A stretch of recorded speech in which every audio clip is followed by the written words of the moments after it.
Gue mau kasih tau kalian satu cara yang sebenarnya agak curang sih, tapi efektif guys. Buat ngapain? Ya tentu saja buat ningkatin penjualan toko online kalian. Gini, nyadar gak sih lu di e-commerce itu kalau misalnya pasti banyak lah yang sering ngalamin udah ngupload produk, udah bikin produk, udah diapain, terus penjualannya harapannya tinggi terus flop. Padahal harapannya kita begitu kita ngupload terus dalam waktu kayak berapa menit, ting, langsung ada order. Begitu nyala langsung rame, bisa tungguin, tinggal ya udahlah, tinggal namanya jualan, tinggal packing, tinggal senang kan. Tapi faktanya begitu udah ngupload, tungguin sepi. Biarin lagi makin sepi. Gitu kan. Makanya cara ini gue bilang cara yang nggak lempeng-lempeng amat tapi positif. Tapi ini fix bisa ningkatin order kalian. Nah, tapi sebelum gue bahas, buat lo yang belum subscribe, pastiin lo subscribe dulu sama lo aktifin loncengnya ya. Jadi gini, cara ini sebenarnya gue temuin gak sengaja. Nah, kalian tahu kan, di Mia tuh kita banyak handle pasar UMKM, pasar seller, bahkan sekarang mulai ada beberapa brand besar yang masuk ke kita minta buat dikerjain e-commerce-nya. Request-nya cuma satu, simple. Gimana caranya omsetnya naik? Sebenarnya kalau lo tahu, Mia dari awal banyak di UMKM, tapi nggak tahu kenapa sekarang brand-brand gede mulai masuk gitu. Dan kadang gini juga sih, gue nggak bisa ngomong ya. Kayak belum lama nih gue baru ditawarin ada satu project brand yang cukup lumayan, offline-nya kuat, kan gue pikir, wah ini pasti kenceng nih online-nya. Terus gue lihat, ya jelek banget.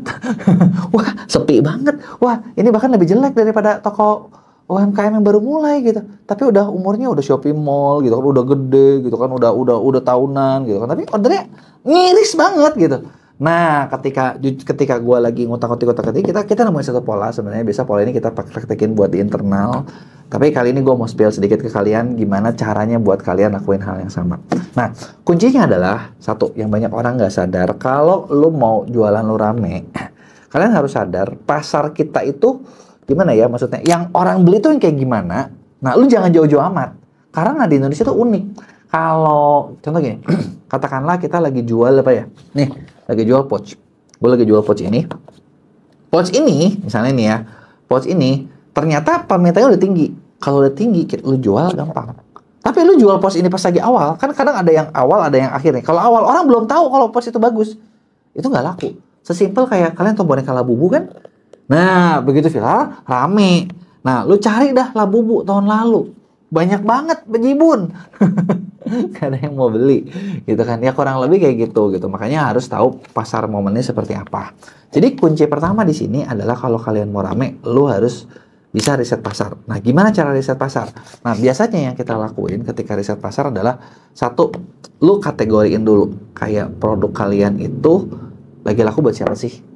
Gitu contoh, belum lama gue ada yang nawarin celana jeans. Target marketnya itu buat anak muda 25 ke bawah dan harganya 500.000. Langsung gua kayak bancar. Kayaknya lu agak salah target nih, bos gitu.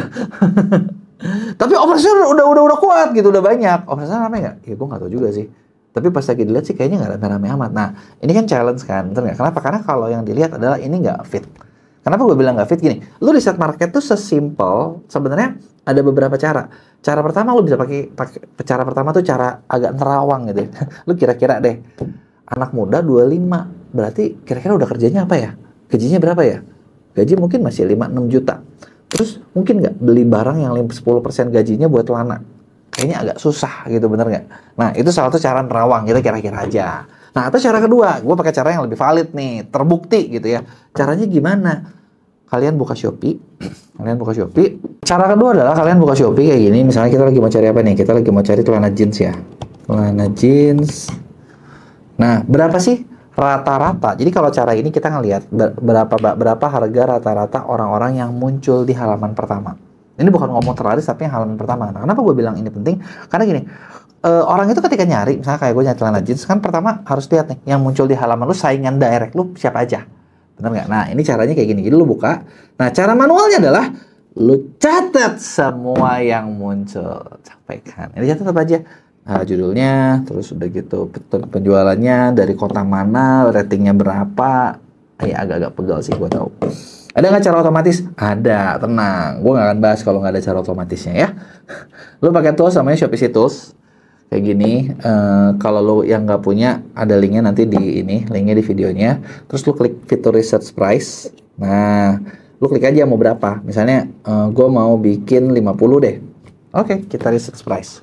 Nah, biarin nanti si toolsnya yang kerja. Jadi nanti dia muter-muter kayak begini. Nah, dia yang kerja nih. Nanti udah gitu bakal ada hasilnya. Oke, nah tadi itu udah keluar nih tampilannya, udah bisa di-download hasil dari reset price beberapa, cuman kurang lebih 1-2 menitan.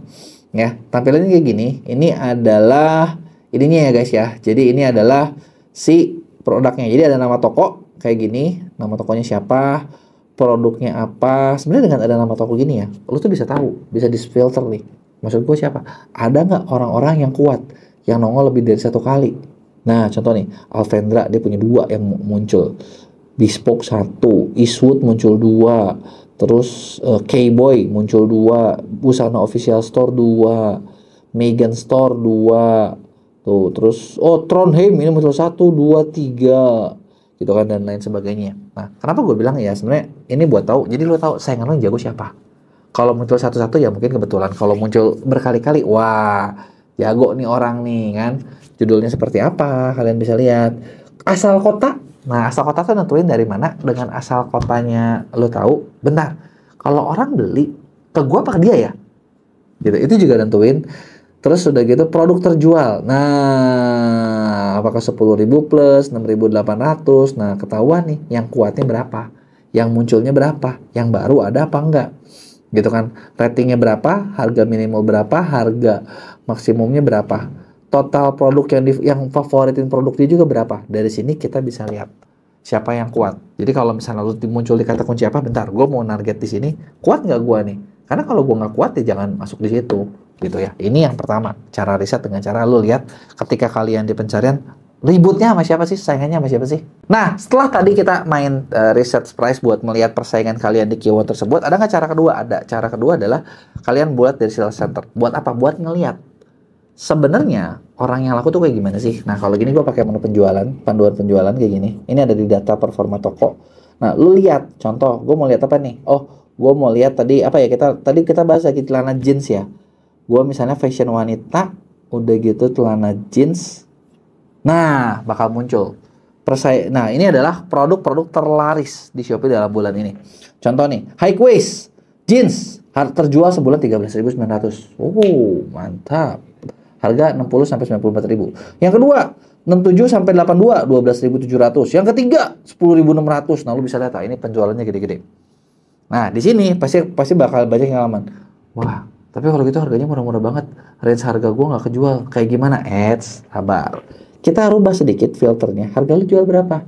200.000 misalnya. Nah, kita pikir paling murah 200.000, paling mahal misalnya 300.000. Kita terapkan. Nah, filternya langsung berubah nih dia nih. Nah, di sini kalian bisa lihat contoh. Oh, ini nih Nota Live. Wah, ini berarti bikinnya lagi live doang, guys. 2.900. Jiniso 211 sampai 219.000. Jiniso lagi 2.200. Nah, di sini lu bisa lihat. Nah, kalau lu jual harga segitu, saingan sama siapa sih? Nah, tujuan lu buat tahu apa? Misalnya, gue mau lihat nih, oh si Jiniso ini saingan gue. Emang dia bikin kayak gimana sih? Lu klik aja, ketemu, oh ini dia Shopee Mall. Gambar dia kayak gini. Oh, dia bagus nih, ada videonya. Buat tinggi 160 sampai 170, tampilannya kelihatan. Tuh, ini gambarnya, gambar 1, gambar 2, gambar 3, gambar 4 nih. Ada tulisan, jangan takut kebesaran atau kekecilan, kancing adjustable. Berbagai looks-nya gitu ya. Nah, terus di sini lu bisa lihat juga dia vouchernya apa aja, gitu kan. SKU deskripsinya seperti apa, gitu kan. Nah, dia kan di sini dikasih tampilan ini itunya ya, tampilan gambar sama video sama teks ya. Di sini dimainin seperti ini, gitu. Nah, itu adalah tadi yang dilakukan, gitu. Jadi pertama adalah lu lihat dulu, riset dulu nih. Oke, harga lu segini, saingan sama dia kuat nggak? Kalau kuat, go. Harga lu segini, SKU lu dibanding sama dia bagus mana? Oh, udah dibandingin, harga lu sama, SKU-nya kalah jauh. Wah, kagak bisa lu. Daripada lu capek-capek nungguin, mendingan lu rubah dulu. Karena gini, lu bayangin aja, di online itu, kan orang itu, sama kayak gini ya, gue sering banget denger kayak, seller tuh bilang gini, tapi barang gue bagus banget tuh, lu pegang dulu, beda. Masalahnya, kalau di online mereka nggak bisa pegang. Kalau nggak bisa pegang, gimana mereka mau beli? Jadi, minimal, bikinlah dulu mereka bisa kelihatan. Gitu, kalau mereka udah kelihatan, nah kan lebih enak dong, bener nggak? Harus ditampilin semua yang di highlightnya, unique selling point-nya apa, tampilin semuanya. Gitu. Jadi itu yang pertama. Jadi cara pertama lu benar-benar kalian riset di kata kunci kalian urutan keberapa, di terlaris kalian persaingannya seperti apa, dibandingin bagus mana. Kalau kalian udah bisa bersaing di sini, kalian berarti tinggal cari traffic. Nah, gimana kalau udah dicoba bandingin, kalian kalah semua? Nah, lu punya masalah berarti. Masalahnya ada pada toko kalian. Nah, tokonya kita benerin dulu gitu kan. Benerin apanya ya? Banyak. Judulnya, gambarnya, segala macamnya gitu kan. Ibarat kayak gimana ya? Gue pernah dapet ada salah satu seller ya yang sebelum kerja sama kita gitu ya. Dia tuh bilang, barangku tuh bagus banget. Gue jual hoodie, yang lain tuh jelek-jelek. Gue beli barang kompetitor gue jelek semua, tipis, yang gue tebel. Kenapa yang mereka laku? Terus dibandingin guys, itu SKU-nya atas bawah. Yang satu bagus, yang satu jelek. Wajar lah. Yang jelek yang murah, dia yang mahal. Katanya bagus tapi tampilannya jelek, wajar kalah kan. Nah, kalau kalian udah beres, kalau misalnya udah dilakuin nih, oke, ternyata udah tahu masalahnya, benerin, cari traffic. Nah, terus kalau udah gitu gimana? Nah, kalau udah kalian bener, yang kedua adalah kita mulai tes. Tesnya kayak gimana? Ini tuh sebenarnya bukan yang aneh-aneh gimana sih. Kalian tes, kita kasih budget iklan. Idealnya itu kalian kasih budget 1 juta. 1 SKU. Tapi gue tahu kalau buat yang mulai, wah 1 juta 1 SKU, gue punya barang 10 juta dong, modalnya nggak cukup, nggak bisa. Gitu kan. Jadi gimana? Minimal lu jalanin trafficnya, mau pakai iklan, mau pakai apa, terserah. Gitu ya. Kalau yang nggak ngerti iklan, ada caranya di video ini gue udah sempat bahas. Lu kasih traffic minimal 5.000 deh. Gitu kan. Minimal 5.000 buat ngeliat 5.000 ini, ketika ada yang lihat 5.000 orang, berapa yang convert. Nah, kalau misalnya gini, kalian punya 20 produk, masing-masing dilihat 5.000, 5.000, 5.000, 5.000, 5.000, terus kelihatan nih, ada 2 produk penjualannya oke, tingkat konversinya tinggi. Yang 8 produk anyep gitu kan. Terus ngapain? Ya udah, kita masuk langkah ketiga. Langkah ketiga ngapain? Lu fokus aja, gedein yang 2 produk itu. Pastiin stoknya ada, trafficnya yang gede. Karena dengan kita udah tahu tingkat konversi, di sini yang gue bilang cara curang, lu tuh bisa nerawang. Nah, kan pengennya meramal masa depan, bener nggak? Contoh, gue tahu nih ya, kalau misalnya gini, kita dimana kan, ini kan, kita kan bikin kayak jasa buat scale up e-commerce gitu kan. Sering banget seller tuh nanya gini, kalau gue bayar kalian, bisa nggak jamin ROAS gue 10? Nah, sebenarnya gue pengen bilang, bentar dulu. Gue tahu nggak tingkat konversi lu berapa? Kagak tahu. Kenapa lu harus minta jamin? Gue aja kagak tahu. Gue harus nolong dulu, bener nggak? Gue harus nerawang dulu. Kelihatan nggak nih? Bisa nggak nih? Terus gitu nantangin gini lagi. Kalau bisa, nanti gue berani bayar kalian 5 juta. Iklan gue 10 juta. Dalam hati, lu brand aja bayar gue 200 juta kagak banyak bacot. Nangkep nggak poin nih? Di sini lu bisa nerawang. Nerawangnya buat apa? Nih, gue aja kasih tahu. Contoh, kalian tahu punya konversi 3%. 3% konversi ini, nah, artinya kalau dapat 100 klik, lu bakal dapat 3 order. Nilainya berapa? Ya gue nggak tahu kan harga barang lu berapa. Nah, terus lu mau dapat 1000 order. Gimana caranya? Simple. Kalian harus dapat 30.000 klik. Karena 30.000 dikali 3% bakal dapat 900 sekian ya. 33.000 berarti bakal dapat 1000 order. Nah, tinggal 33.000 klik ini biayanya berapa? Nah, itu yang lu perhitung. Bener nggak? Tapi kan dapat 1000 order. Nah, untung nggak? Tergantung dari harga pricing kalian, tergantung dari lain-lain sebagainya kalian. Nah, ketika ini udah dilakuin, udah gampang banget dah buat jualannya. Tapi polanya awalnya gitu dulu. Lihat dulu. Yang kedua, nanti lo tes yang mana yang bagus, fokusin yang bagus. Gampang kan? Jadi cuma 3 cara curang ini, gue jamin order kalian pasti bakal gacor. Nah, gue tahu. Gue bilang 3 ini kelihatannya gampang. Tapi prakteknya ribet. Nah, buat kalian yang males, ini mah gue cuma bilang, buat lo yang males, buat lo yang pengen cepet dapat hasil daripada lo pas pusing sendirian, kerja sama yuk sama Mia. Lo bisa klik link di deskripsi gua atau lo bisa tulis di komen yang mau kita bantuin biar toko online lo naik kelas. Terus bayar nggak? Ya bayar. Tapi kalau yang mau gratisan ada, lo subscribe sama nonton aja, lo praktekin sendiri ya.